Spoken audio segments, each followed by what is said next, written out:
So if you have any question, guys, I'm here. Um,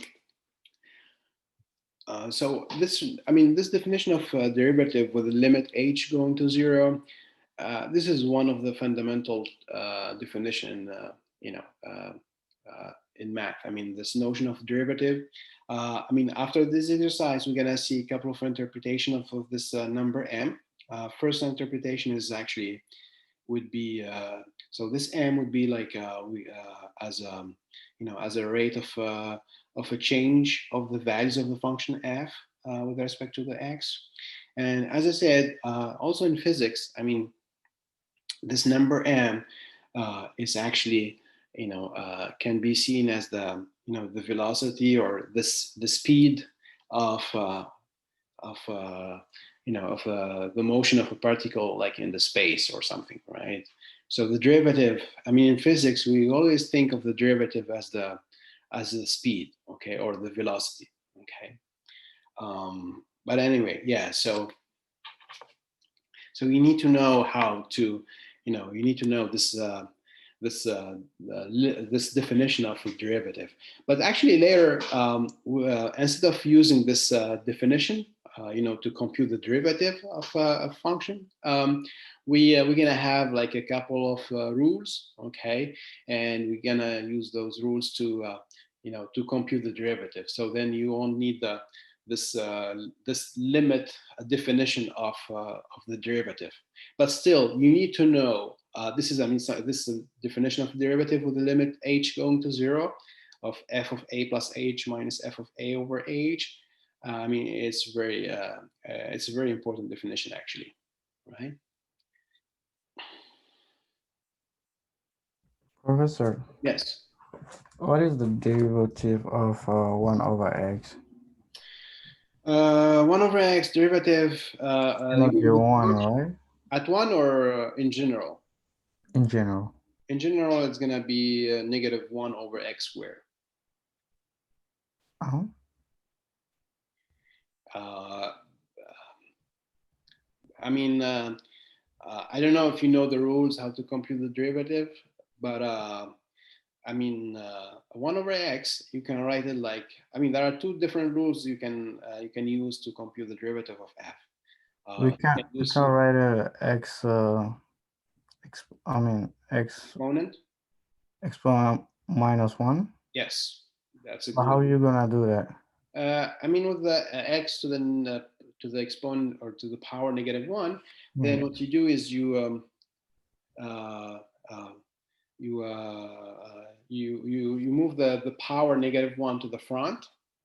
You move down the power, so it's going to It's be gonna be minus negative 1. minus 1, and you subtract 1 from the power. So Yeah, it's minus it's 1 gonna be times x to the negative 1 minus 1. So it's negative x to the minus x to the negative 2. So minus x to the negative 2 is the same as negative 1 over x squared. When you move the power from the top to the bottom, then you change the sign of the power, right? So if you have x to um the negative 2, so that you're will be gonna over have x squared. minus 1 minus 1. It's gonna be minus 2. Yeah, minus 2, yes. Okay, and so the result gonna be minus 1. Yeah, f prime of f prime of 1 is going to be negative 1, yes. But yes, yeah, I mean later, yeah, that's a good point. I mean later we're going to use those rules actually to compute the derivative. But of course you need to know this, and I mean this uh, very first definition of the derivative with the limit definition of the derivative, right? So I found m equal to minus 1. That means it's Yeah, yeah, m is going to be possible. negative 1, yes. Okay. Yeah, you're right. Very good. Yeah. But okay, so but that's for 1 over x. Now, what about number 2? Because number 2, it's given by two different equations. Um, you know, So that's why it's, I think it's really important to know this limit definition of the derivative, because, we have some cases where the function f, like here in the problem number 2, function f is given by two different equations, right? So, I mean,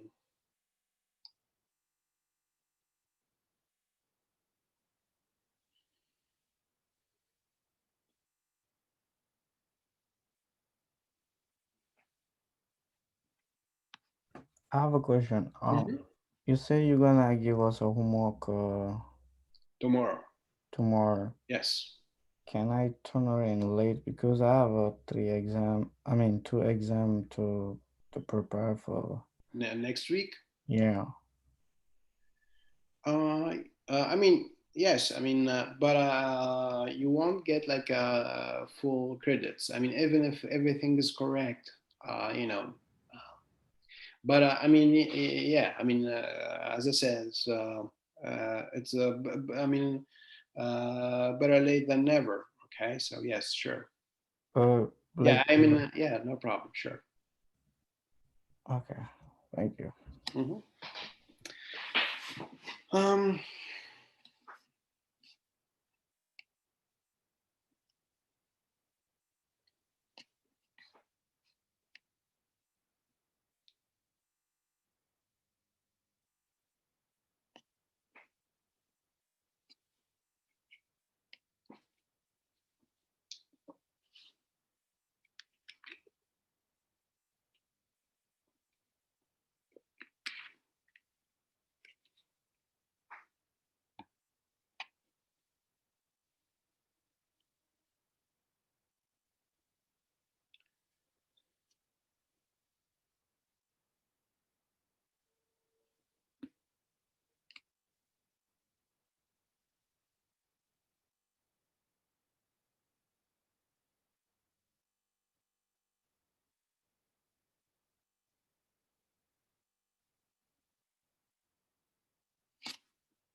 Yeah, I mean, actually, we are almost done with. Professor, Yes.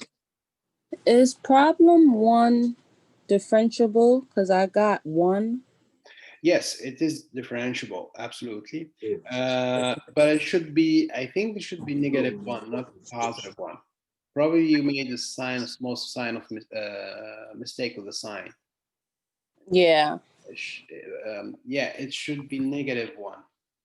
No, I see what I did here. Okay. Thank you. Mhm.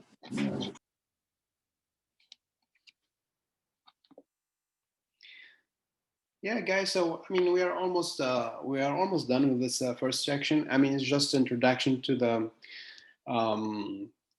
tangent line, notion of derivative. So after this exercise, I'm gonna give you like probably two main interpretations of this the derivative, um, and then we're gonna start the section number 2. And the section number 2, we're gonna define this derivative as as a function, because here our derivative it's just at a given number a, right? So our derivative at a number a, it's just a number, right? But then in the next section we're going to see that this derivative actually, so we can define the new function you know, using this notion of the derivative. Okay, so that will be, that will be the derivative function, right? The f prime of x. Yeah, but anyway, yeah. So we are almost done here. I mean, with this first section. Um,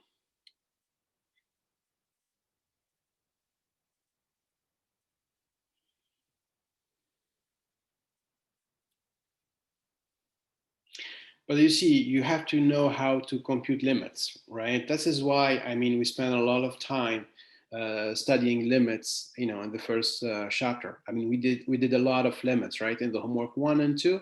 Remember, we had different kind of limits, absolute values, trig functions, polynomials, or different. I mean, a lot of different limits, right? And that's because, I mean, we're going to use them a lot in this I mean, especially in this chapter 2, because the derivative is really, it's about limit.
So guys, I had the trouble actually uploading the the video of yesterday. I mean, the session of the recording of the session yesterday.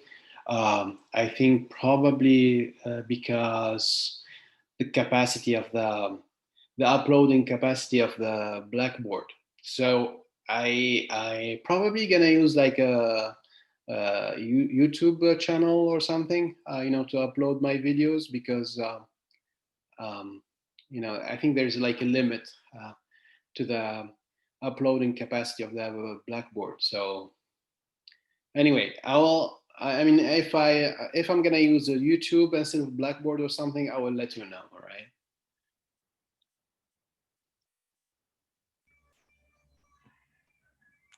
What about we download the videos you upload and then you delete them? On Blackboard. Yeah, so you can put more videos instead of going on YouTube. You're saying if I if I delete the old videos? Yeah, we download those, then you delete the old Yeah, one. but I'm not sure if everyone. Yeah, that would be also another option. Yeah, you're right, actually. But I just want to make sure that everyone have access to all the videos. I mean, all the sessions. If you wanna check any session, then you can always do it, right? You can always have access to it. Yeah, that would be also another option. Yeah. Yeah. I don't know if I mean, yeah, I called the technology center in BCC, and I'm gonna check with them if my options. Okay, so I will let you know anyway.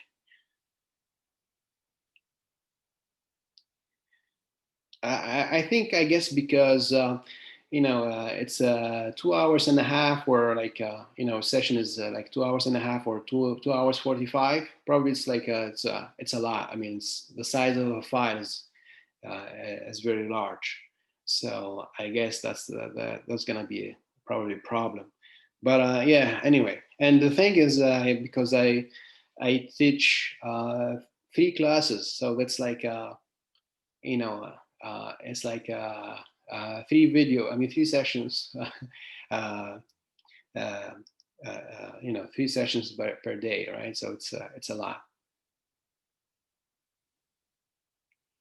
Anyway, okay, guys. I don't know if you're done with this exercise, at least for number 1.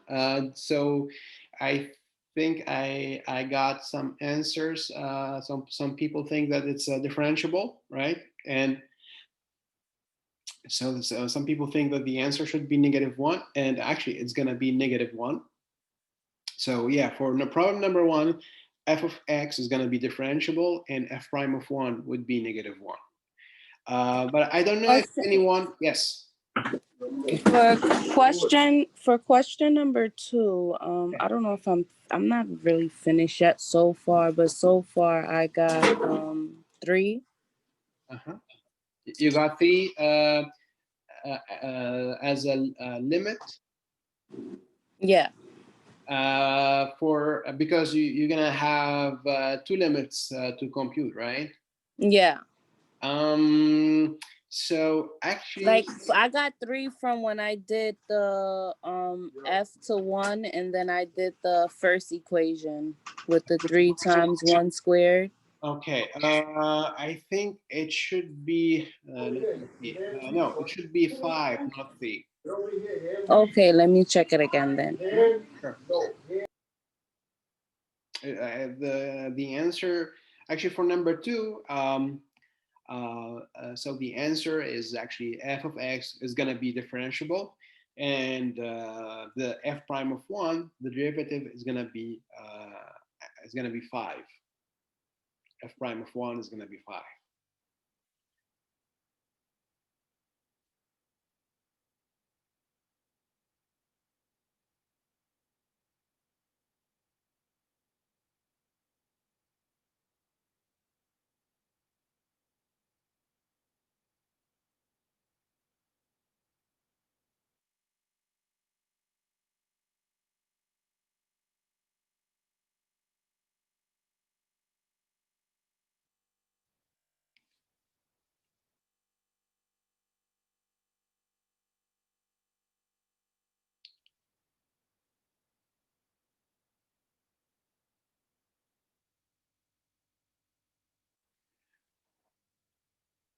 Oh yes, Elias. Yeah, I'm gonna do both. Yeah, sure. I'm gonna do both problem. So yeah, so probably I can start with number 1.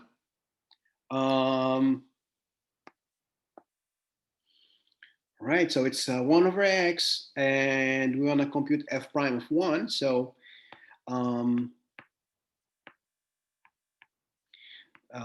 so f of x is 1 over x, and my a is 1. And so I want to compute limit of h going to 0, f of a plus h. So that's 1 plus h, a plus h. So that's 1 plus h minus f of 1. Oops, minus f of 1 over h, right? So first, we need to find f of 1 plus h, right? So first, I need to find this thing here, the f of 1 plus h, and then I need to find f of 1. So f of 1 plus h, you know that f of x is 1 over x, right? So if you want to, let's start first with the f of 1. So then f of 1 would be just 1 over 1, which is 1, right? And then f of 1 plus h, so f of 1 plus h, you just replace x, so this x here by 1 plus h, right? So it's going to be 1 over x, but x is going to be 1 plus h, so it's going to be 1 over 1 plus h. So this is here. So it's going to be 1 over 1 plus h. All right. So m is going to be limit h going to 0. F of 1 plus h, we said it's going to be 1 over 1 plus h. Okay, minus f of 1. F of 1, we said it's 1, so minus 1 over h, right? So first, in the top, I have 1 over 1 plus h minus 1. I mean, 1, it's a whole number, but I can make it as a fraction by dividing by 1. I mean, 1 over 1 is 1, right? So now in the top, I have a subtraction of 2 fractions, right? So I need a common denominator. So if you multiply here by 1 plus h, and here by 1 plus h, and here, of course, you just multiply by 1, right? You cross multiply, right? So it's going to be like m. So it's going to be like m limit h go to 0. So we're going to have 1 over 1 plus h minus 1 over h, 1 plus h, 1 plus h over the whole thing over h. Okay, now at the top we have the common denominator. If you have a common denominator, all you have to do is to subtract the top here and to keep the same denominator, of course. So we're gonna subtract the top. So we're gonna subtract 1 minus 1 plus h. And I'm gonna keep the same denominator, of course, which is a common denominator, which is 1 plus h, and the whole thing over h, right? So my m is the limit h going to 0. So I have 1 minus 1, that will be, so cancel out, and then minus h. So we're gonna have minus h over 1 plus h, right? So what I'm saying, guys, is this one here, minus 1, cancel out. And so we're gonna have negative h and over 1 plus h over, of course, h. Now, I mean, this is like, so we have a fraction in the top, and in the denominator we have just h, but I mean, you can make it as a fraction if you want. So this is like h over, this is like h over 1. So we have now like a division of two fractions. And how do we divide fractions? Well, you flip the fraction in the denominator, right? So it's m is the limit h going to 0. So minus h over 1 plus h times, and then you flip. Okay, you flip this here. So it's 1 over h. All right, so it's, so then your m is, limit. Here you multiply fractions. So just multiply straight across. So this is minus h times 1 over h, 1 plus h times h, right? So now we can cancel out h in the top and h in the bottom, right? So this is h here, it cancel out. And of course, the top, we are left with 1. This is like h times 1. So it's actually negative 1. So we have now m equals to the limit h going to 0 of negative 1 over 1 plus h. And now, okay, so we are done with the simplification. So we can just replace now h by 0. So if you replace now h by 0, you have minus or negative 1 over 1 plus 0. So that's negative 1 over 1. So it should be negative 1. So the answer, as I said, is actually negative 1. Professor, can you go up a little bit? Sure, sure.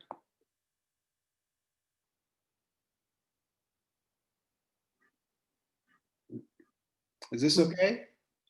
A little bit more. More? Okay. Yeah, that's good. Okay. Yeah, I mean, yes, I mean, you need to be careful with the, the algebraic manipulations, subtraction, division of fractions, etc., etc. But I mean, otherwise, it's just, yeah.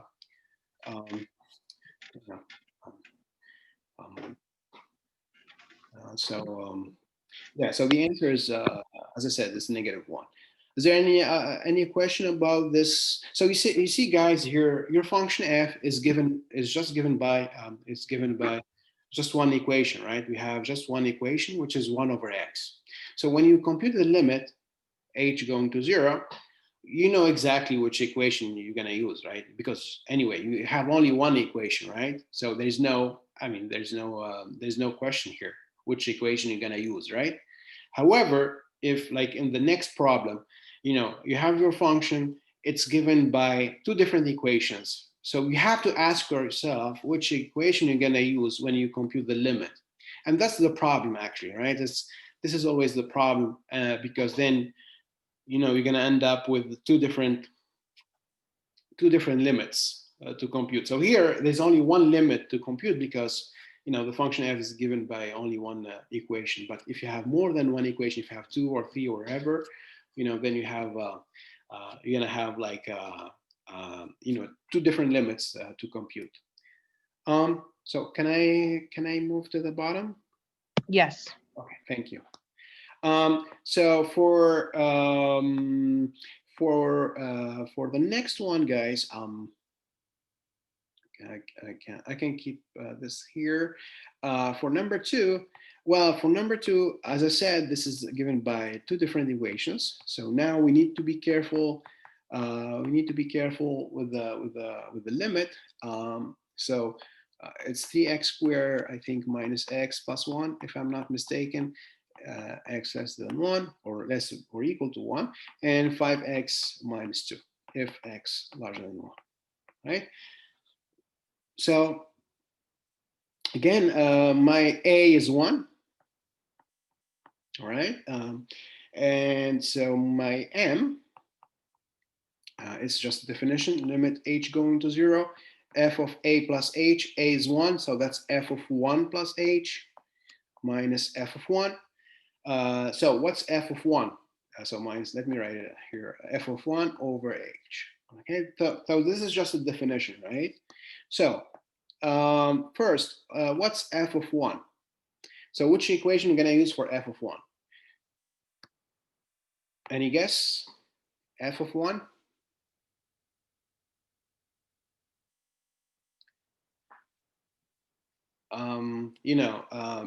The first equation here, you can use the first equation if x is, if x is less or equal to 1, right? So for f of 1, we're going to use the first equation, right? So, so then f of 1 would be, 3 times 1 squared minus 1 plus 1. So f of 1 would be equal to 3, right? So m, it's just limit h going to 0, f of 1 plus h minus 3 over h, right? Okay, now, so we have this f of 1 plus h, and we have to decide which equation we're gonna use, right? So the question is, again, always the same question, is 1 plus h, is it less than 1 or larger than 1? And so the answer is, it depends. So it depends if h, so if h, remember guys, your h is going to 0, which means that h could approach 0 from the left or from the right. So if h approaches 0 from the left, then h is going to be negative, and if h approaches 0 from the right, then h is going to be positive, right? So so here, so what I'm saying is h could be positive or negative. It depends if it approaches 0 from the left, or it depends or approaches 0 from the right, positive or negative. So because h could be positive or negative, then 1 plus h. So if h is positive, then 1 plus h, of course, is going to be larger than 1. And if h is negative, then 1 plus h would be less than 1. And if it's less than 1, then you have to use the first equation. If it's larger than 1, then you have to use the second equation, right? So let's start with h negative. So when I say h negative, it means that h approaches 0 from the left, right? So that's when h approaches 0 from the left. So first, so there are two cases. So here, so there are two limits.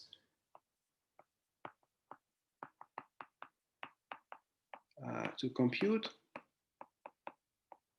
All right, so first limit is when AH approaches 0 from the left. Okay, and in this case, if H approaches 0 from the left, okay, then 1 plus H is less than 1 because H would be negative, right? So then f of 1 plus h, so let me just write it down for you here, definition. So this is f of 1 plus h minus, we said it's minus 3, that's f of 1 over h. So that will be equal to, so I'm going to use, because 1 plus h is less than 1, h is negative, so 1 plus h is less than 1, so we're going to use the first equation here. So if you use the first equation, then we're going to have 3x squared minus x plus 1. So that will be limit h going to 0 minus 3x squared. My x is supposed to be 1 plus h, right? My x is 1 plus h. So that will be 1 plus h squared. So that's 1 plus h squared minus x. So minus 1 plus h. Use a parenthesis with the 1 plus h, okay? And then, you know, you have plus 1. So we have plus 1. All right, because here's plus 1, right? So plus 1. So again, this is like 3x squared minus x plus 1. That's my first equation. And again, instead of x, we have 1 plus h.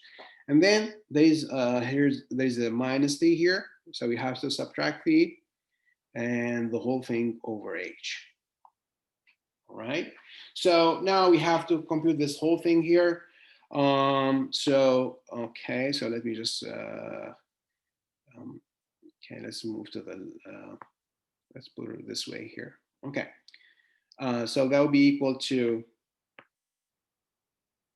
so limit h going to 0 minus, so 3 times 1 plus h squared.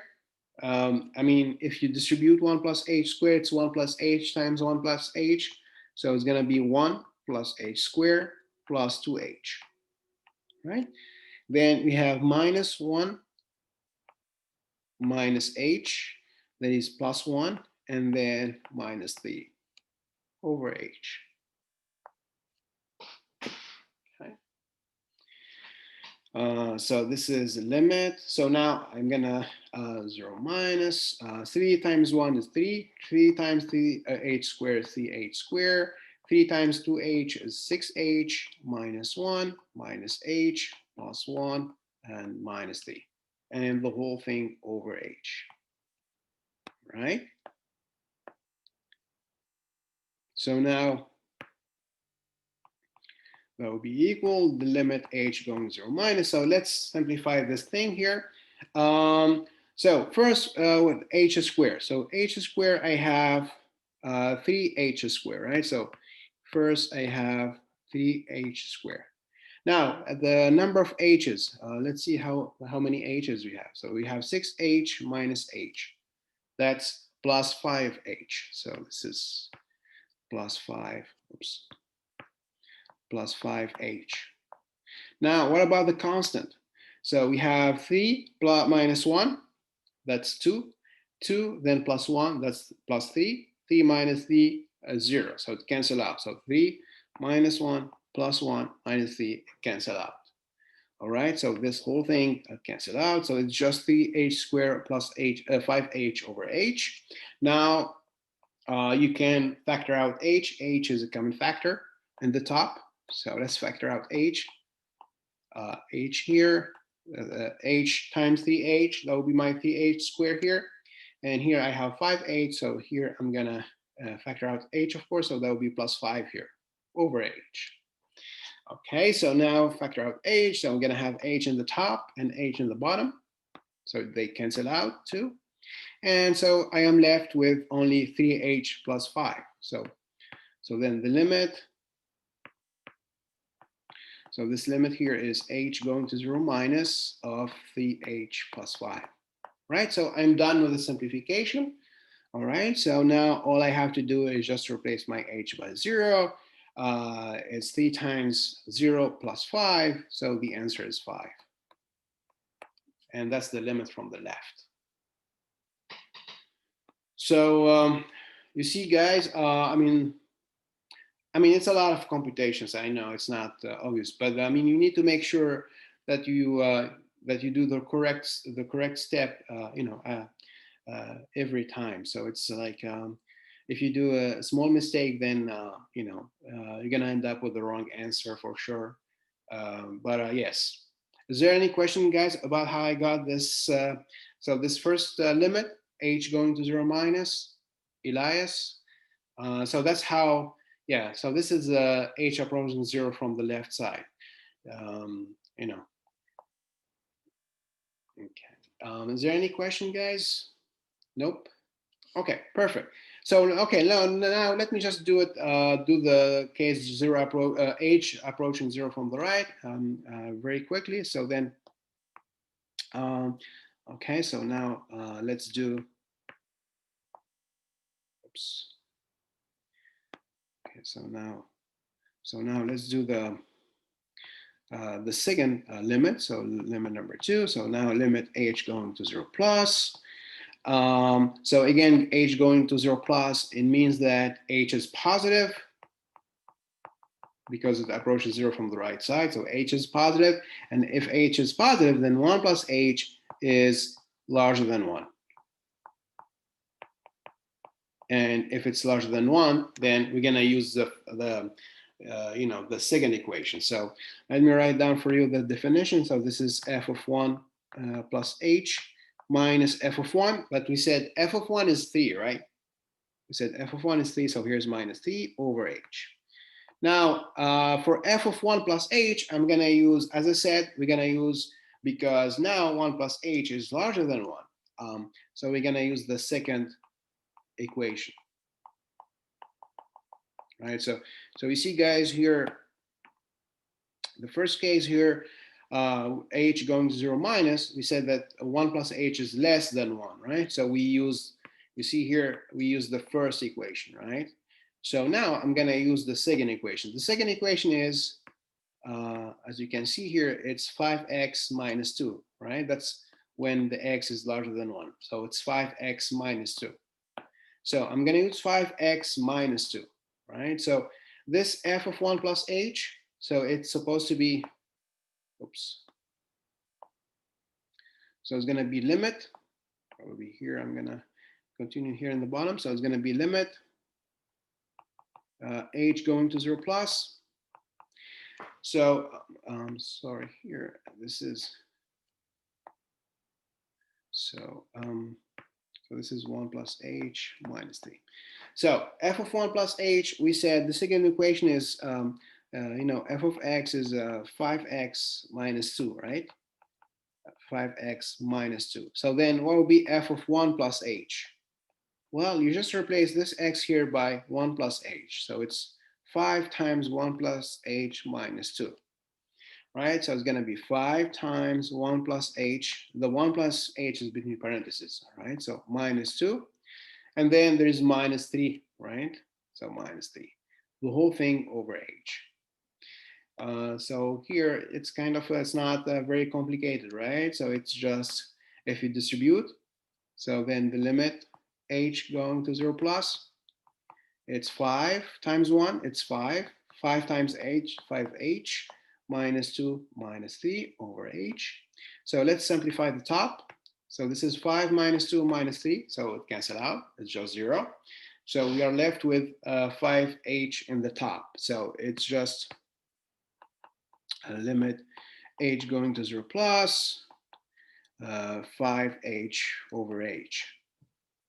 Okay, so this is, they have h in the bottom, top, h in the bottom, they cancel out, so it's just equal. So final answer here, so it's going to be 5, right? H cancel out, so it's just 5. So you see here, guys, from the right, I got 5. From the left, I also got 5. You see here, this is 5. So the limit from the left coincide with the limit, is equal to the limit from the right. So that's a good news because it means that my m, which is the limit from both sides, exists, right? So, so then conclusion, my number m, which is the limit of h going to 0 of f of 1 plus h minus f of 1 over h. So this number here is actually, it turns out to be 5. So it exists, so m exists. All right, and so so f of x is differentiable at 1.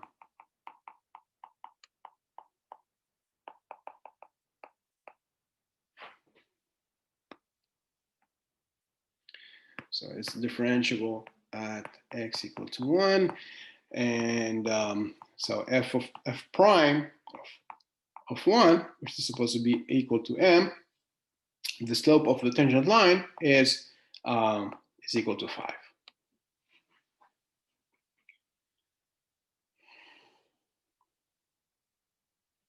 All right, so again, it's because the limit from the right when h goes to 0 plus is 5. The limit when h goes to 0 minus is also 5. So the limit from the left is equal to the limit from the right, or if you prefer, the slope of the tangent line from the left is equal to the slope of the tangent line from the right.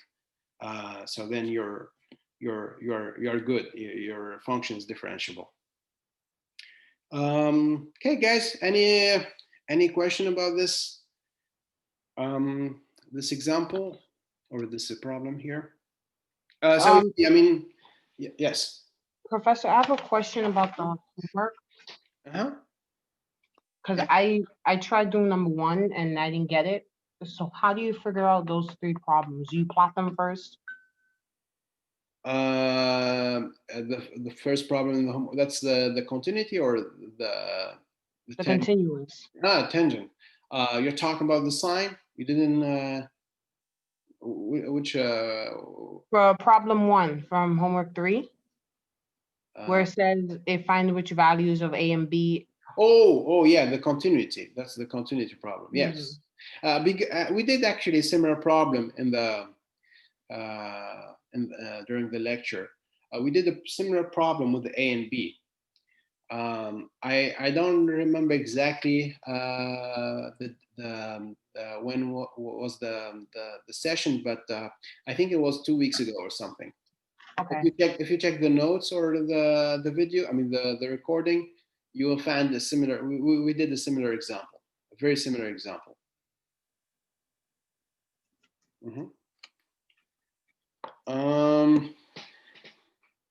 Okay, guys.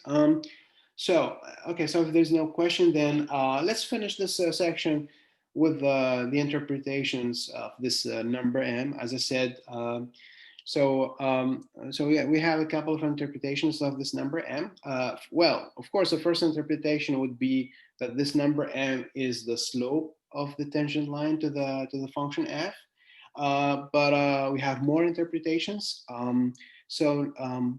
The first main interpretation I would say is that this number m would be, we can consider this number m as a rate of change of the values of the function f with respect to the x.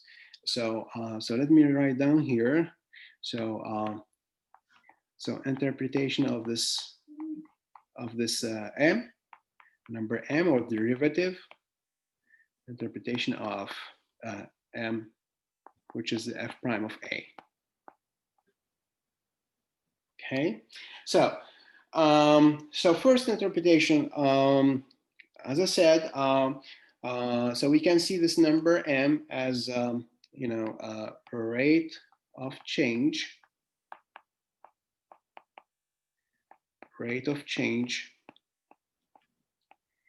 of the values of f of x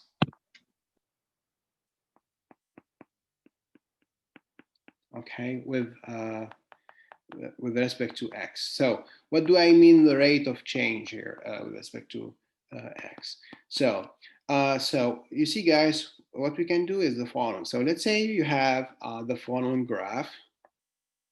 All right, so let's say here's my function f of x. Okay, so let's say this is f of x. All right, so what I'm gonna do, I'm gonna take 2 points. Okay, so I'm gonna take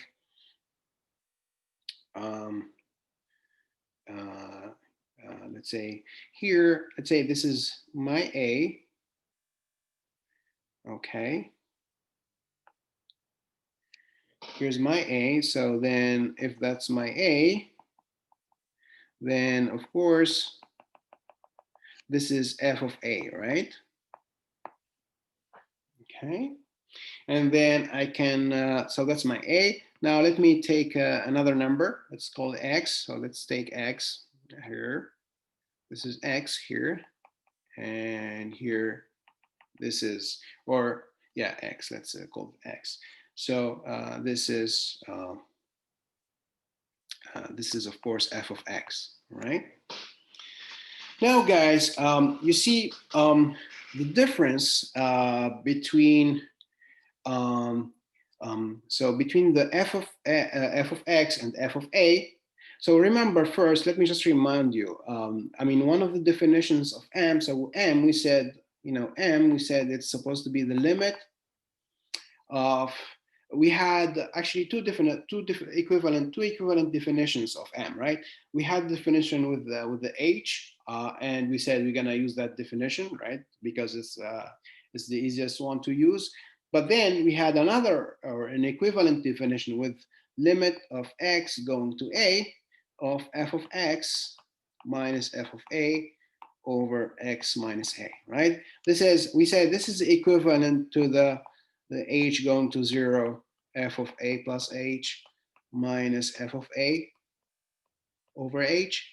We said these two definitions are equivalent, are the same limit. It's just you replace your h by x minus a, and you get the same, absolutely the same thing, right? Anyway, so let's just focus on this, the first definition here, this one here. All right. So you see in the top, guys, in the top you have f of x minus f of a, right? So this f of x minus f of a, that's the difference between, if you want to visualize this difference, f of x minus f of a, so here is f of x minus f of a, right? That's the distance between these 2 points, right? And here's f of x. So this would be f of x minus f of a, right? So this is, let me write it here for you. So this is f of x, or f of a, f of x minus f of a, right? So that's the top, right? That's f of x minus f of a. Now, what's x minus a? So x minus a is the distance between, it's basically the distance between x and a, right? So this thing here in the bottom, it's x minus a. So here's my x minus a. It's just this difference here, right? This distance between x and a. Or if you prefer, it would be the same distance here. That's the same thing. So this is x minus a, all right? So this is x minus a here. So this fraction here, you see this fraction here, I mean this limit here, I mean f of x minus f of a. So you see this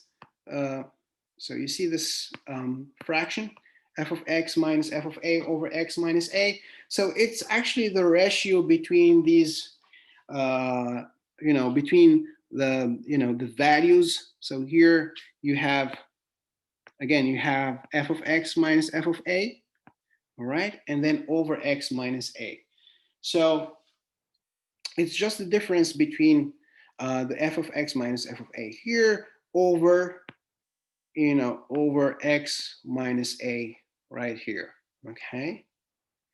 So this is the ratio. So this is the ratio between the distance between f of x and f of a, right? Between f of x minus f of a and the distance between x and a. So and x minus a, okay? So it's just the ratio here between this f of x minus f of a and x minus a. And that's what we call actually the rate of change. So that's the rate of change of the values of the function f with respect to x. All right. So this is exactly. So that's the rate of change. So you compare. So what I mean by the rate of change is actually, so you compare. You take the ratio, or you compare the difference between the values of the function f with the difference between the values of x, right? So this is the rate here. This is the rate of. So this ratio here is the rate of change. That's what I call the rate of change of the values of f of x with respect to x. Rate of change of values of f of x with respect to x. right? It's just a ratio, right? It's just a ratio, you know, between the yellow segment, right, and the purple one, right? And so, and then you, of course, you take the limit, right? And then you take the limit. When you take a limit, so you want your x to be as close as possible to a, right? So you need your x to approach a, right? So when you make x as close as possible to a, so then actually what you are computing is the instantaneous rate of change of the values of the function f with respect to x, right? At the instant a, x equal to a. So this is when you take the limit. So when you take a limit,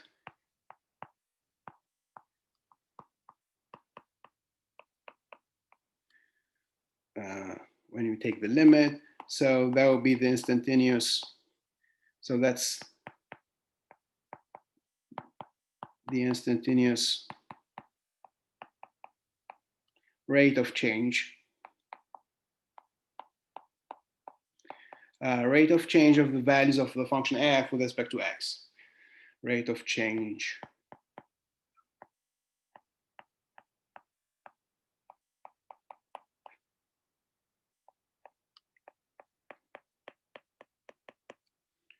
of the values of the function f with respect to x. And I mean, in other words, if this rate of change is large, okay. Professor, Yes. what is a WRT? With respect to, sorry, that's with respect to x. Yeah, sorry. So the WRT stands for with respect to x.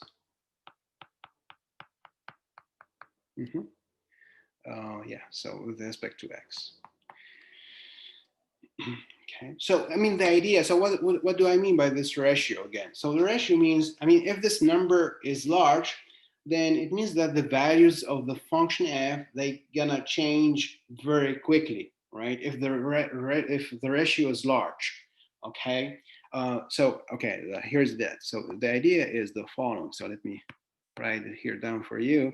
So the idea is, so imagine you have, here's your graph, all right? And so let's say this is your graph, okay? So if you say, let's say, here's my A. There's somewhere here. This is my A, okay? And let's say X is right here. Okay, here. My X is here. Sorry, this is, so here's my A. Oops. So here's my A. Of course, this would be f of A here. This is f of A. And let's say that's X here. And, you know, this is, here is f of X, right? So let's compare the distance between f of A and f of X. So here's f of A, f of X, right? That's the distance between f of A and f of X. It will be the same distance here, right? That's f of A minus f of X. Now, if you compare to the distance between X and A, so here's the distance between X and A, right? So here's the distance between X and A. Now, guys, if you compare the yellow segment to the purple one, right? The yellow one is much more larger than the purple one, right? So you see what I'm saying here? So this one here, so this segment here, this one is, that's the distance. I mean, that's the f of x, that's the distance between f of x and f of a, right? And this small one here, that's the difference between x and a, okay? And what I'm saying is, so if you do ratio, f of x minus f of a over x minus a, this number here is gonna be large, right? Because, I mean, you know, let's say, I don't know, let's say this is, I don't know, this difference here, f of x minus f of a is, I don't know, let's say it's 100 units, okay? It's 100, let's say. And this x minus a is, I don't know, is very small. Let's say it's 0.1, right? So if you do 100 over 0.1, that will be 1,000, right? It's large, right? So because the ratio is large, it means that the values of the function f, they change very quickly, right? So this is x minus a. It's very large, which means, in some sense, it means that you see the values of the function f here, right here. You see the values, so they change very quickly, right? So in this case, the values of f of x, they change very quickly. Okay. Now, now let's take the case when the ratio is small. So, okay, so now so that's the first case. That's when the ratio f of x minus f of a over x minus a is large, right? Now, the second case, so this is first case, case number 2, okay? So let's say here's my graph.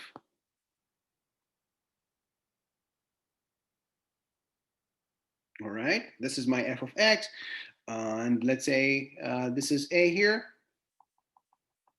So this is f of a, and let's say here's my x. Let's say here's my x, and this is, f of x, right? So when you do f of x minus f of a, so f of x minus f of a would be this distance here, right? It's kind of small, right?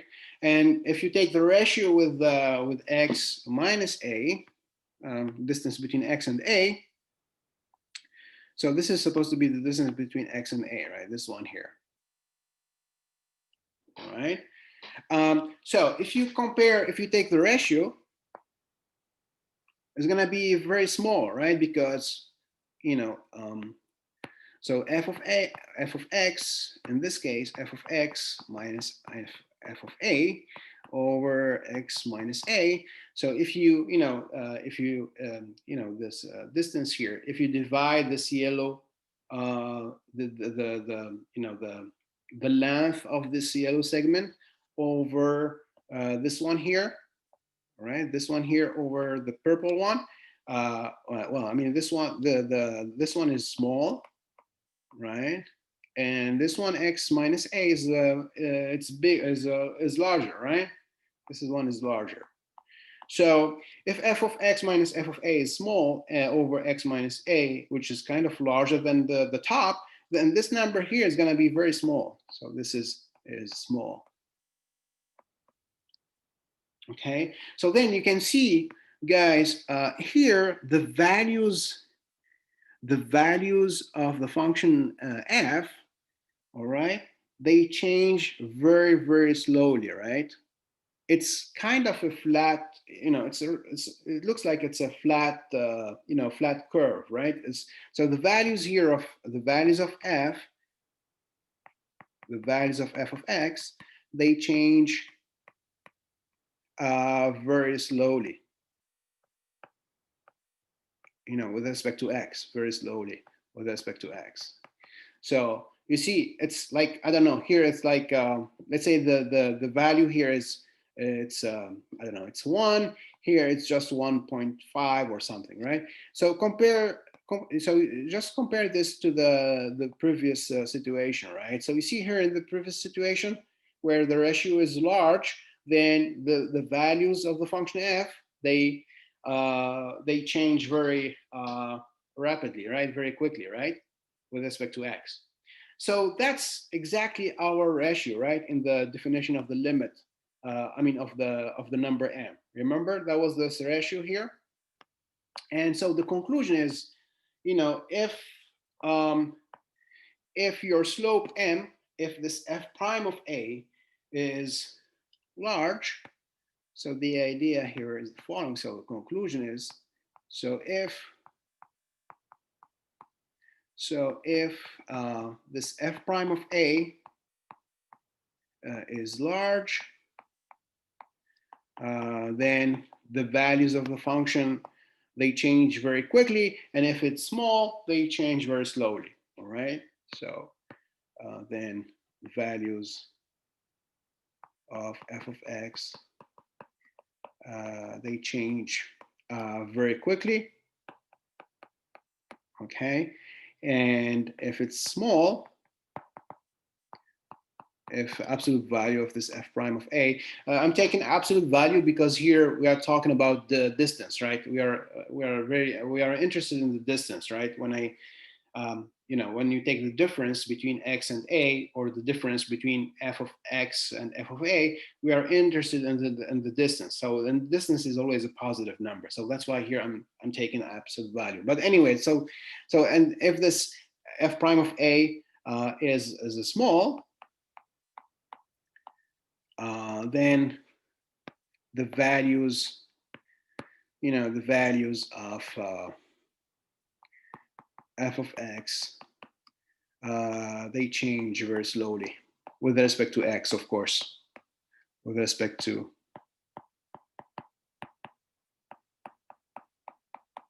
x. All right. So so you see, guys, so this is the first interpretation of this number m. So it's the instantaneous rate of change of the values of the function f with respect to x. And when it's large, it means that the values, they change quickly.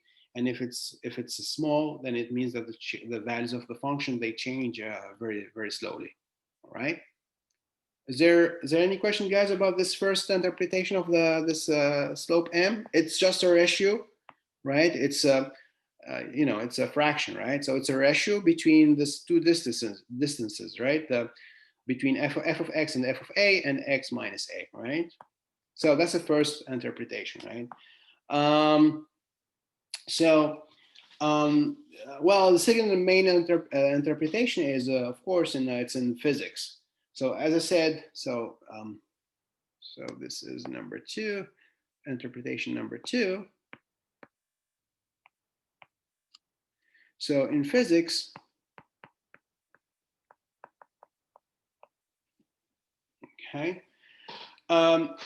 Well, in physics, we prefer to think, instead of using variable x, we use a variable t, because actually the t stands for the time t, right? So in physics, we have, let's say, a function f of t.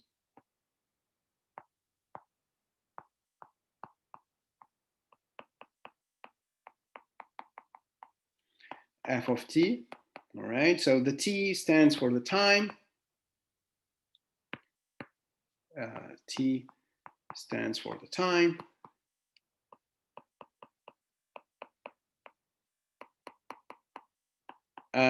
So f of t would be the position of, let's say, a particle. So f of t describes the position of a particle in motion. Okay.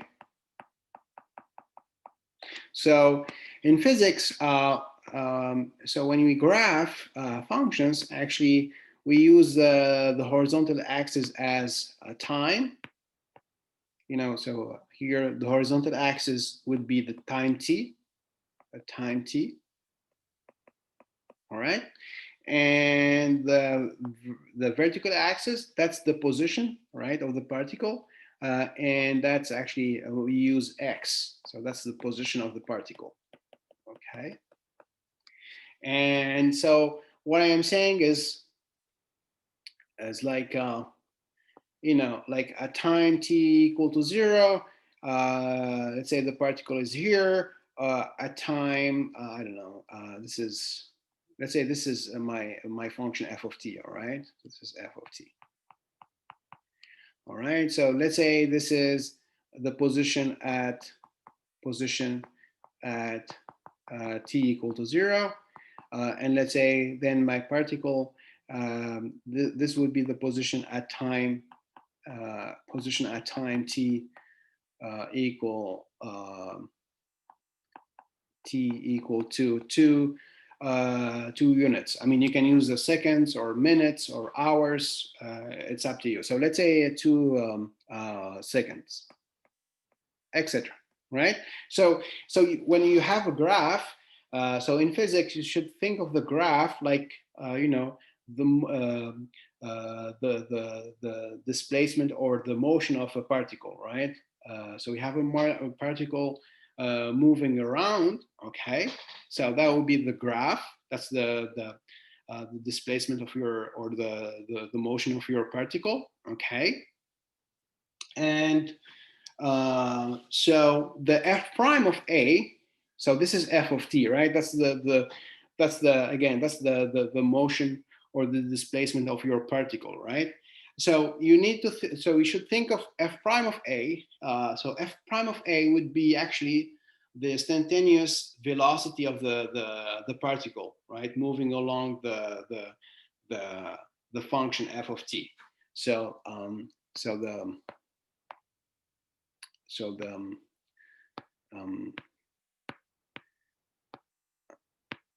f prime of a. So let's say here time t equal to a is somewhere here. Let's say here this is t equal to a. This is a time t equal to a, right? So when you do, if you take an x, let's say here, not x, but let's say take an x or something here, another point here, right? Okay, so let's call this one here x. Let's forget about the x as position. So I'm gonna just erase this here. Okay, so let's say this is your x, and here is your f of x. Again, here is x supposed to be the time, right? So here's the position of your particle, right? So when you do the difference, when you take the ratio, so if you take f of x, minus f of a over x minus a, this is actually the average. That's the average velocity from the blue point to the green point. So this is the average. So we have this blue point here, and you have this green point here, right? And you have your particle, going from the blue point to the green point. Anyway, so this f of x minus f of a over x minus a, that's the average velocity. It's like average velocity from your blue point to the to the green point.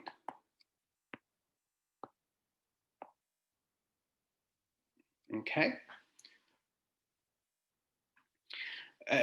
Why it's the average velocity? Because this difference here in the top, f of x minus f of a, that measures the distance between the 2 points, right?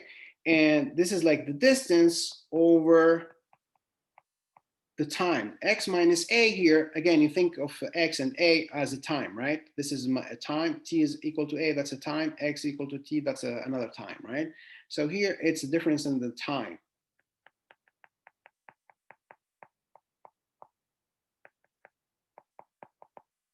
Okay, so it's like saying you made like 10 miles in 10 seconds or something, right?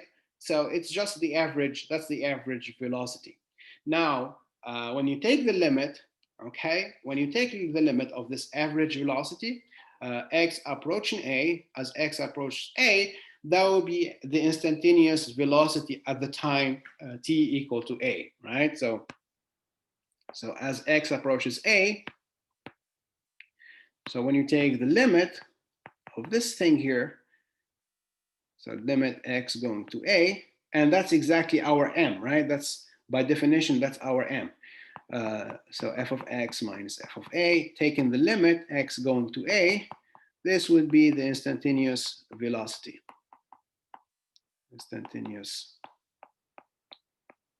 velocity. So when I say instantaneous velocity, it means the velocity at time t, at the exact time, at the instant or time t equal to a, at time t equal to a.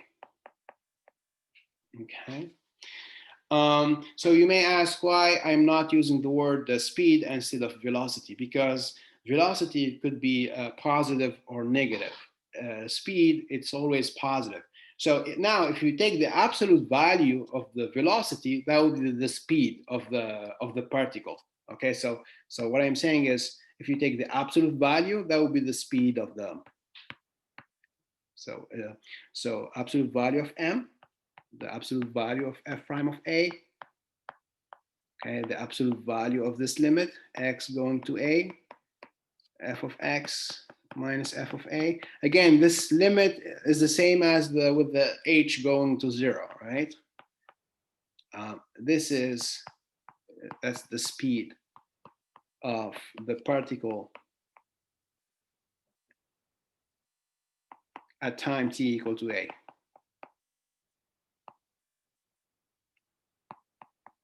At time t equals to a. All right. So you see, this is another one of the important, of course, main interpretation of this number m. So in physics, you can see it as as a instantaneous velocity, right? Is there any question, guys?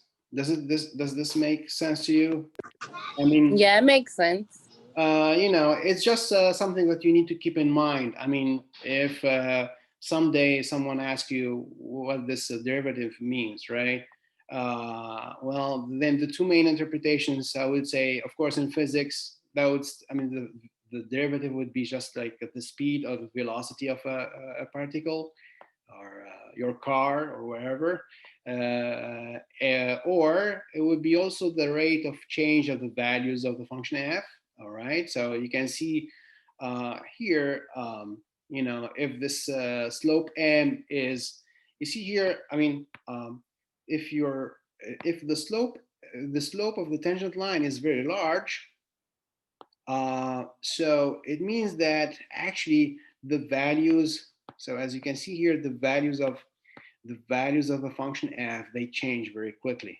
And that's because, you have your tangent line is going to be like a vertical line, right? So a vertical line, its slope is actually infinity.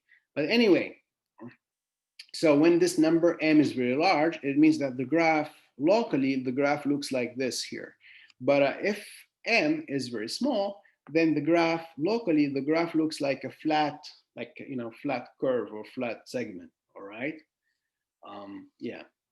Anyway, so these are the main interpretation of this number m.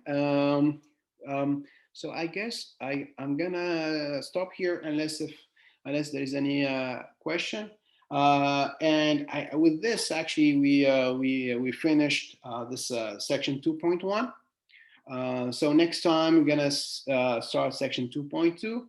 And then the next section, guys, so we're gonna see the derivative as a function, right? Here, the derivative, it's just this number m, right? Derivative at the number a is this number m. But next time, I'm gonna see the derivative as a function, not just a number, all right?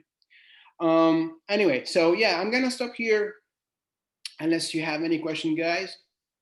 Professor, can you I can see the bottom. Oh, here? Yeah, thank you. Sure, no problem. See you next week, Professor. Have You a great guys, weekend. You too. So You, I Professor. will post tomorrow the homework number 4 with the notes and the video, hopefully. And what else? Yes, please don't forget your homework. Okay, homework. Thank you. Thank you, guys. Good night. I appreciate Good night. you. Good night. Stay safe and take care. Thanks. Thank you. Thank you, guys. Good night. Good night.